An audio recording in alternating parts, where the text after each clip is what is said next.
Siapa yang lebih hebat? Ulama itu, ya, ustadz itu, atau ini Imam Mahdi, keturunan Rasulullah Sallallahu Alaihi Wasallam.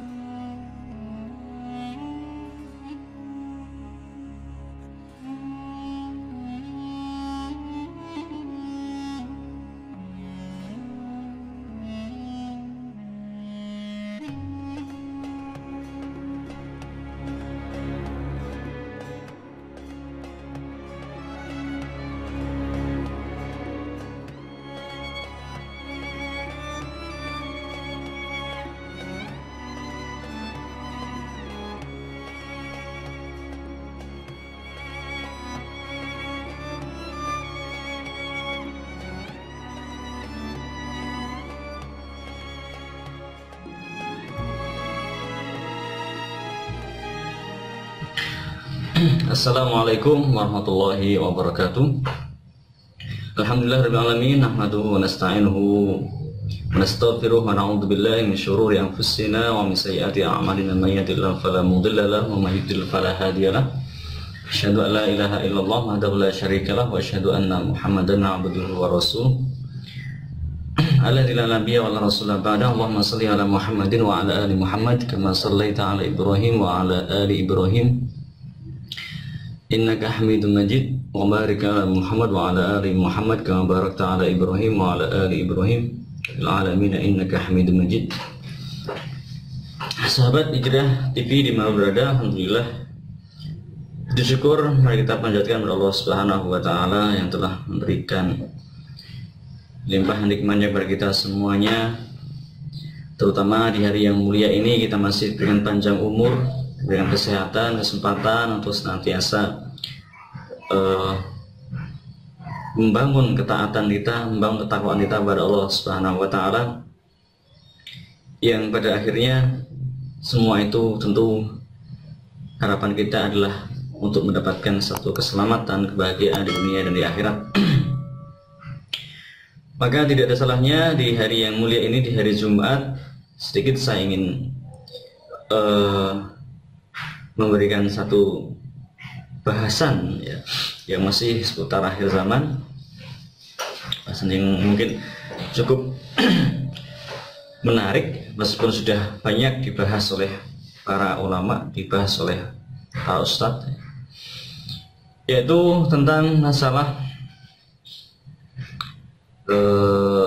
hadis iftirak ya, hadis iftirak ya, hadis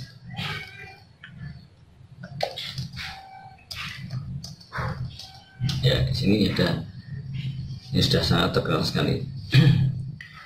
Kita lihat-lihat saja, banyak sekali yang membahas tentang masalah ya 73 golongan. Kita akan buka yang kira-kira ya, beruntung, kira-kira beruntung. Ya. Yang mana ini yang kita buka? Bincang syariah ya, bincang syariah milik siapa? Saya nggak tahu milik siapa ya. Ya, kita lihat di sini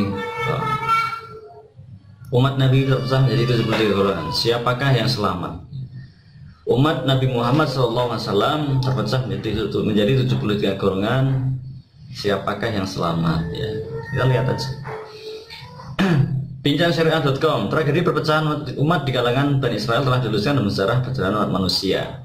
Perpecahan di antara umat Islam pun demikian. Hal ini sebagaimana yang telah ditegaskan oleh Nabi Muhammad SAW dalam sabdanya, la ya'tiyanna ala ummati ma ata ala bani Israel hadwan na'li bin na'li hatta in kana minhum man ata ummahu alaniyah lakana fi ummati man yasna'u dhalika wa inna bani Israel tafarraqat ala sintaini wa sab'ina millah wa taftariqu ummati ala 73 millatan kulluhum finnar illa millatan wahidatan. Qalu wa man hiya ya Rasulullah? Qala wa ma ana alaihi wa ashabi. Sesungguhnya akan datang pada umatku suatu perpecahan yang telah datang pada Bani Israel, bagaikan terompah saling berhadapan, sehingga di antara mereka kaum Bani Israel terdapat seorang yang menyetubuhi ibunya sendiri. Ala niatan ya, secara terang-terangan. Nah, ini Hari ini sudah banyak sekali, sudah nampak di tengah-tengah umat Islam. Niscaya dari umatku terdapat orang yang melakukan hal demikian. Hal demikian itu juga akan terjadi tengah-tengah umat Nabi Muhammad, umatku kata Rasulullah. Itu masih masuk umat Nabi Muhammad. Ya. Dan sesungguhnya Bani Israel terpecah menjadi 72 agama, 72 golongan, ya. Milah. Ini milahnya terpecah. Sedangkan umatku akan terpecah menjadi 73 milah, ya. Sekali bahasa Nabi itu milah, ya. Jangan pakai istilah yang lain. Semuanya masuk neraka kecuali satu, yaitu siapakah? Para sahabat bertanya, siapakah satu golongan, satu milah itu ya Rasulullah? Rasulullah menjawab, ma ana alaihi wa ashabi, yaitu milah yang aku dan para sahabatku, ya, berada di atasnya. Sahabat yang dirahmati Allah Subhanahu wa taala, ya. Dari hadis di atas dapat dipahami bahwa umat Muhammad, umat Rasulullah akan terpecah menjadi 73 golongan. Dan yang kelak akan selamat hanya ada satu, yaitu mereka sekumpulan umat, ya, satu milah yang mengikuti ajaran Nabi dan para sahabatnya. Ya.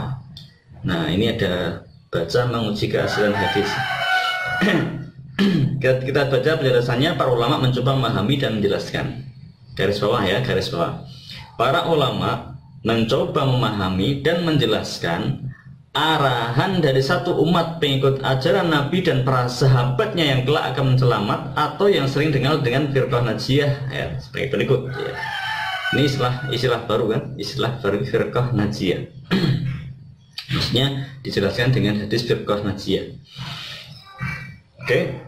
Jadi Rasulullah kayak bahasanya milah, millatan, ya, sataftariku isnadi sintaini wa sab'ina millah wa ummati sataftariku, ya, wa ummati sataftariku wa taftariku ummati ala salasin wa sab'ina millah, ya.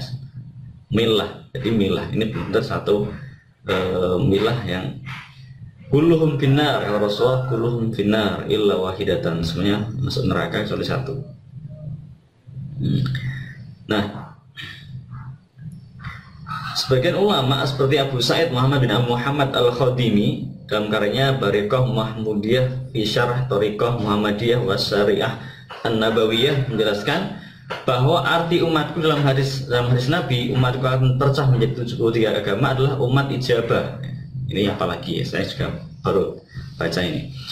Yaitu mereka telah mengimani bahwa tiada Tuhan selain Allah dan iman di atas kerasulan Muhammad SAW serta kebenaran ajaran beliau, meskipun di antara mereka terdapat orang-orang yang zalim. Wa ummatul ijabah hiya kullun man amana bihi wa aqraba bi annahu wa aqarra bi annahu la ilaha illallah wa anna sayyidana Muhammadan Rasulullah sallallahu alaihi wasallam wa alihi wasallam sawa'an adh-dhalim minhum li nafsihi wal muqtasid wasabiq bil khairat. Umat ijabah adalah umat yang telah mengimani bahwa tiada Tuhan selain Allah dan iman di atas kerasulan Rasulullah Muhammad SAW dan kebenaran ajaran beliau, meskipun di antara mereka terdapat orang-orang yang zalim, orang-orang yang bersikap sederhana, yang tidak berlebih-lebihan, juga yang senantiasa berlomba-lomba dalam kebaikan. Jadi pengertian umat dalam perjalanan di atas, ya, menurut artikel ini, maka umat yang akan selamat atau firqah najiyah, ya, sekelompok orang yang selamat, najin, ya. Najiyatun, selamat itu orang atau segolongan ahlus sunnah wal jamaah, dan dalam hal ini tentu adalah penganut Imam Abu Hasan al Asy'ari dan Abu Mas'ud al Maturidi, ya. Ini apa ini? Wah, dan umatku akan terpecah ialah umat ijabah. Rasa tanya, siapa satu golongan itu ya Rasulullah? Rasul menjawab, agama yang aku dan para sahabat itu semuanya. Ya, ini dia sampaikan begini. Siapakah satu golongan itu ya Rasulullah? Ya. Rasul menjawab, agama ma ana alaihi wa ashabi. Hadisnya sampai di situ. Kemudian dia jelaskan, ya, kita lihat. Dia tambahi, yaitu Ahlus Sunnah wal Jamaah dari golongan pengikut Imam Hasan al Asy'ari dan Abu Mansur al Maturidi, ya, Bariqah Mahmudiyah fi Syarh Thariqah Muhammadiyah wa Syariah An-Nabawiyah, ya. Ini saya ingin membahas sedikit, ya, 73 golongan itu menurut saya siapa ya? Saya bukan siapa-siapa, cuman saya ingin mencari kebenaran. Apakah apa yang dipahami oleh sebagian besar kaum muslim ini hari ini itu sudah benar? Ya, kita baca lagi. Ya, akan tetapi pendapat ini tampaknya membatasi hanya umat Nabi Muhammad yang berpaham Asy'ariyah atau Maturidiyah secara teologi saja.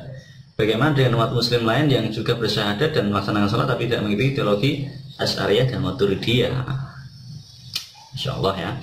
Oleh karena itu ulama lain menafsirkan berbeda dengan pendapat di atas mengenai pengertian umatku dalam sabda Nabi, yaitu umat dakwah.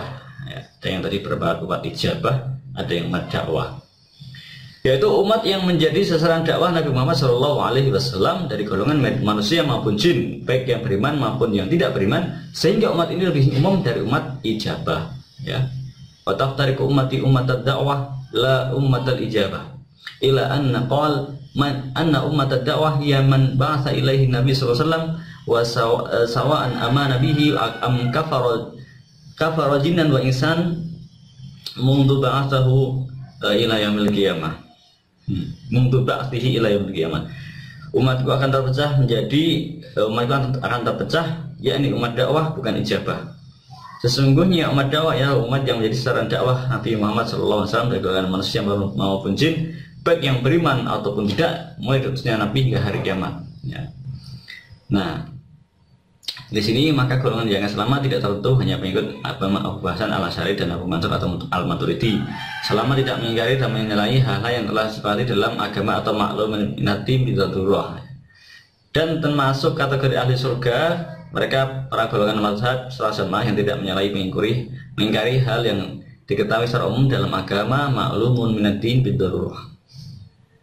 Ya, kita lihat pendapat Al-Ghazali dalam karyanya Faisalu Tafriqah Bainal Islam wal Zanadiqah wa Zindiqah. Ya, wa takunul najiyah wa takun najiyatu wahidatun wa hiya allati tadkhulul jannah bighairi hisabin wala syafa'ah. Dan umat yang selamat hanya satu, yaitu mereka yang masuk surga tanpa hisab dan syafa'ah. Wallahu alam. Ya, saya nggak usah bahas ini dari mana artikelnya. Saya ingin mengambil sampling ya, sampel aja. Jadi sahabat yang rahmati Allah Subhanahu Wa Taala, banyak dalam umat Islam itu kemudian mengaku dirinya paling wahidah tadi, yang paling benar, umat yang paling benar. Yang lainnya salah, yang lainnya itu masuk neraka. Ya, kita ya yang banyak yang kemudian merasa kelompoknya sendiri paling benar, madhabnya sendiri paling benar.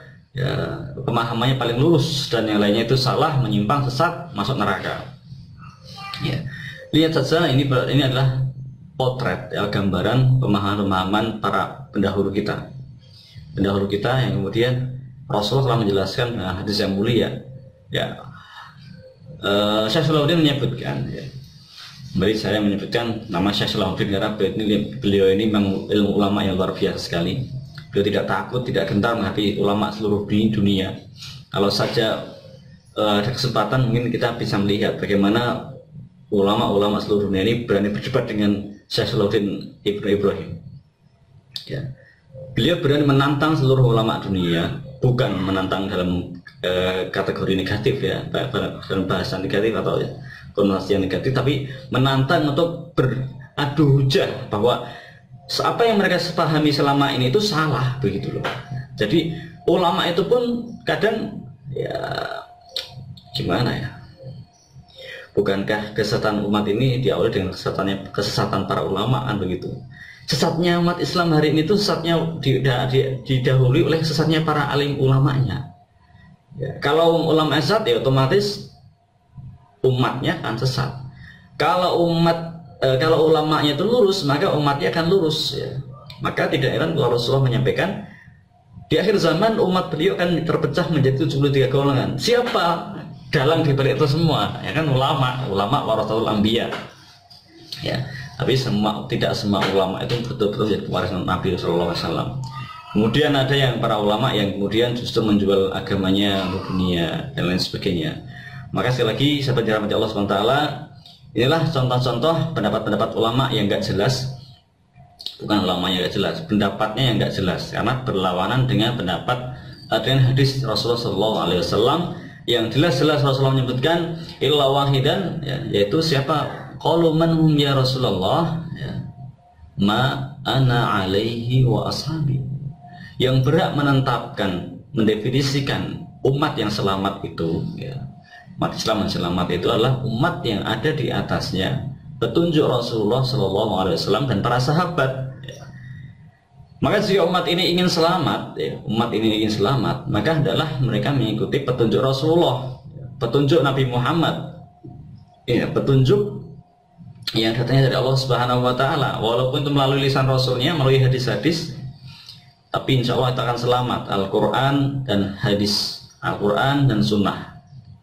Jika ada pendapat yang berlawanan dengan hadis yang jelas, apa itu umat yang selamat? Firqatun najiyah, Taifah mansurah. Jangan diterjemahkan sendiri, jangan ditafsirkan sendiri. Kembalikan ke maknanya sesuai dengan hadis Rasulullah SAW. Ya. Jadi tanpa embel-embel Maturidiyah, Asy'ariyah, Muhammadiyah, apalagi. Ya, tidak ada tambahan-tambahan istilah-istilah atau isim-isim lain. Semuanya kembali kepada milah, ya, milah Muhammad, milah Islam, ya, milah Ibrahim. Jadi jangan tambahin dengan milah-milah yang lain, ya. Kalau tidak ingin sesat, tidak ingin masuk dalam 73 golongan itu, ya, mulai sekarang tinggalkan fanatik, tinggalkan, ya, ke ta'ah asobiyah. Jangan pernah kita hidup dalam asobiyah, jangan pernah kita hidup dalam fanatisme kelompok, fanatisme golongan. Karena hakikatnya fanatisme golongan adalah satu kesombongan yang dibungkus secara halus, secara rapi. Fanatisme golongan adalah satu kesombongan, ya, sikap takabur yang kemudian itu dibungkus, ya, secara rapi, secara halus, secara yang hampir nggak terasa. Sehingga saya hanya menasihatkan kepada sahabat-sahabatku yang dirahmati Allah SWT, sahabat Hijrah TV yang loyal ini, ya, yang penonton setia channel ini. Nah, mudah-mudahan kita dijaga dari sifat sombong, sifat takabur, karena sesungguhnya bisa jadi dosa sombong itulah yang kemudian memasukkan banyak kelompok-kelompok Islam yang akunya Islam itu berpecah belah itu dalam nerakanya Allah Subhanahu Wa Taala. Nah, maka jangan heran kalau hari ini sahabat semua melihat, lo kan banyak umat Islam yang berbuat baik, banyak umat Islam kelompok ini kelompok itu yang berlomba-lomba dalam kebaikan, menebar kebaikan, amal soleh, ya, banyak dakwah, banyak donasi, banyak bantuan, banyak dan sebagainya untuk umat Islam, banyak andilnya untuk umat Islam, banyak yang sudah mereka berikan untuk Islam. Ya, jangan tanya saya, lo kamu andilnya apa gitu. Ya, masing-masing orang punya andil yang masing-masing lah. Jangan kemudian bertanya di balik seperti itu, tapi ambillah apa yang nampak, apa yang kemudian bisa diambil pelajaran dari situ. Jadi dengan banyaknya kelompok, banyak golongan, itu belum tentu itu menjadi satu tanda bahwa kelompok-kelompok itu adalah kelompok yang dijamin keselamatannya oleh Allah Subhanahu Wa Taala. Ya, tetapi ya, dengan kita kemudian menjauhi kesombongan, menjauhi merasa lebih baik, merasa paling baik, merasa paling benar, dengan catatan kita betul-betul harus berpegang pada Al-Quran dan As-Sunnah. Artinya kita melazimi kitabullah dan melazimi sunnah Rasulullah SAW, tanpa kita kemudian merasa lebih baik atau merasa paling baik, ya, merasa kita sudah mendapatkan petunjuk Allah Subhanahu Wa Taala. Ya. Jadi bersikaplah sebagaimana para sahabat, sebagaimana generasi terbaik umat ini, ya, bagaimana mereka beragama.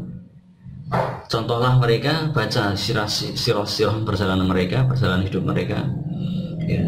Ambillah salah satu atau beberapa karakter yang itu sesuai dengan diri kita, Dan begitulah beragama itu tidak sesulit yang kita bayangkan.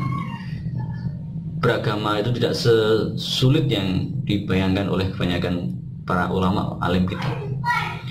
Untuk memahami Islam itu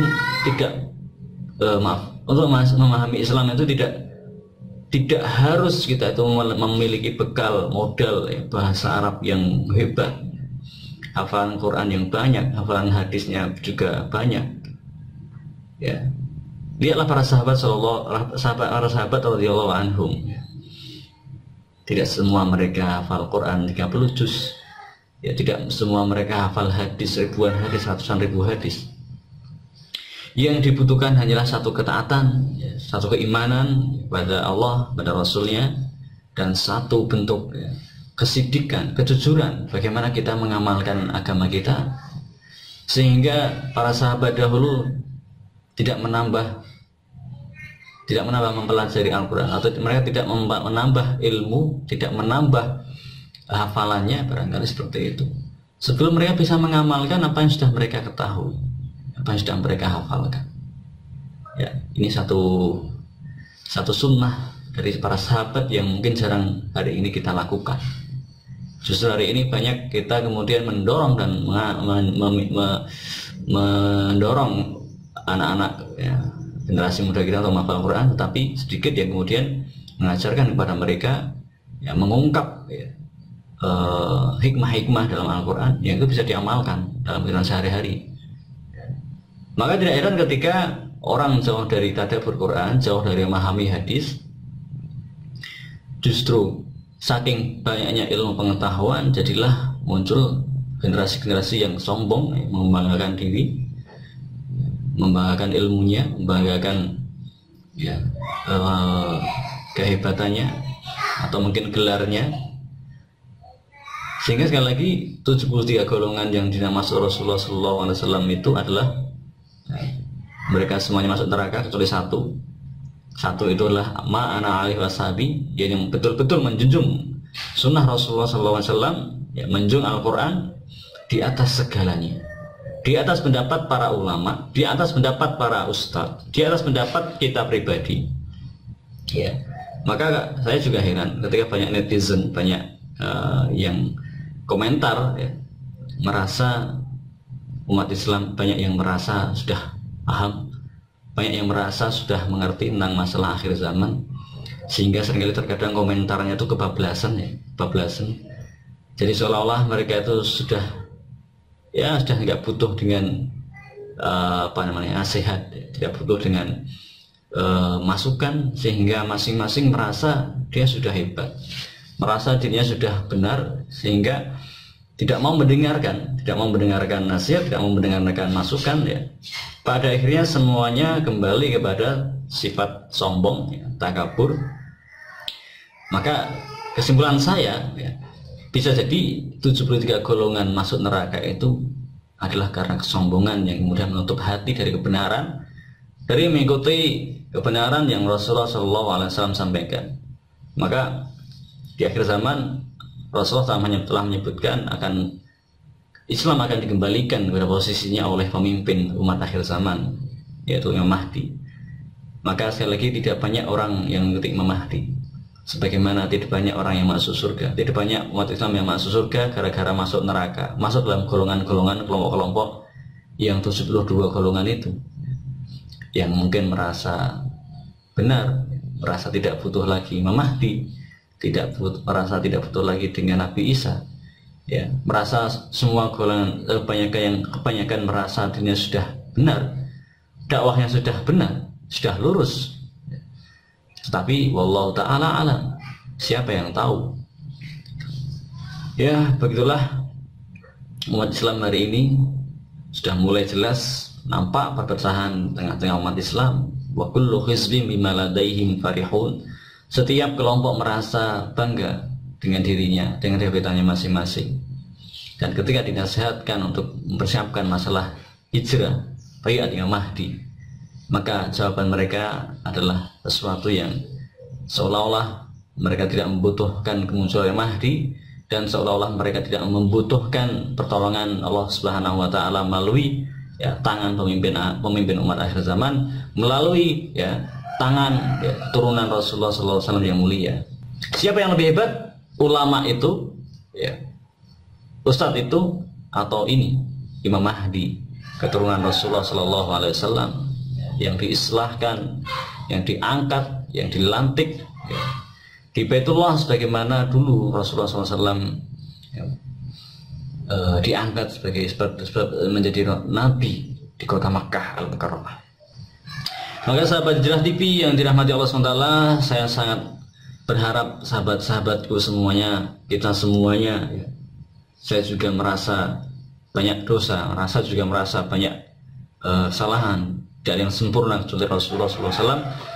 Mari kita senantiasa saling berdoakan agar kita diberikan keistiqomahan, kekuatan, keimanan, kesabaran dalam menghadapi fitnah-fitnah akhir zaman ini, dan kita diberikan kemampuan untuk melihat petunjuk yang telah Allah berikan kepada kita, sehingga kita tidak tersesat, sehingga kita bisa selamat ya, karena kita bisa melihat, kita bisa mendengar petunjuk yang telah Allah berikan kepada kita. Kita bisa menangkap kebenaran ya, semuanya dengan izin Allah Subhanahu wa taala, semuanya dengan ketundukan kita kepada Allah Subhanahu wa taala. Maka jangan dilihat ketika seseorang itu berbicara seolah-olah merasa sok tahu, seolah-olah merasa sok hebat, seolah-olah merasa sok benar, sok suci gitu. Kita nggak pernah tahu isi hati seseorang. Yang kita bisa nilai dari dia adalah kejujurannya. Karena nifak itu ada tanda-tandanya, maka lihatlah apakah ada tanda-tanda kenifakan dalam diri seseorang. Dan kesombongan itu juga ada tanda-tandanya. Batarul haqi wa ghamtun nas. Ketika seseorang meremehkan manusia dan menolak kebenaran, itulah kesombongan. Maka bila kita melihat ada seorang yang memberikan nasihat kepada kita, maka yang pertama kita lakukan adalah dengarkan terlebih dahulu, kemudian cerna, amati, dan mintalah petunjuk kepada Allah Subhanahu wa taala. Bila itu benar, maka agar dinampakkan kebenaran itu kepada kita, dan bila itu salah, maka agar dihindarkan ya, kesalahan itu dari diri kita. Allah Ta'ala alam, mudah-mudahan kita selamat dari 72 golongan yang masuk neraka, dan kita diizinkan Allah Subhanahu wa taala untuk bergabung dalam millah wahidah ya, millah Rasulullah Muhammad SAW yang akan kembalikan oleh pemimpin umat akhir zaman. Maka selain pengikut Imam Mahdi, selain kaum muslimin yang mengikuti Imam Mahdi ya, saya tidak bisa memastikan, tetapi mungkin mereka akan masuk dalam 72 golongan yang masuk dalam neraka, yang masuk ya, neraka di akhir zaman nanti. Dan kita bisa melihat, kita bisa menyaksikan ya, hari ini 73 golongan itu akan sangat nampak, Wallahu ta'ala alam wa ilmu atam wa ahkam wa sallallahu ala nabihi wa alihi wasallam ya, mudah-mudahan bermanfaat. Saya hukum al-fakir ilafi rabbihi Abdurrahman, mudah-mudahan kita dipertemukan di Masjidil Haram, mudah-mudahan Allah SWT mengijabah keinginan kita untuk berbaiat pada Imam Mahdi dan menolongnya hingga kita berjumpa dengan Allah SWT sebagai orang mukmin, orang muslim, dan kita berjumpa dengan Rasulullah dan orang-orang soleh di surganya Allah Subhanahu wa taala. Amin ya rabbal alamin. Astaghfirullahaladzim. Asqulu qawli hadza astaghfirullah li wa lakum. Subhanakallahumma rabbana wa bihamdika asyhadu an la ilaha illa anta astaghfiruka wa atubu ilaik. Assalamualaikum warahmatullahi wabarakatuh. Salam hijrah.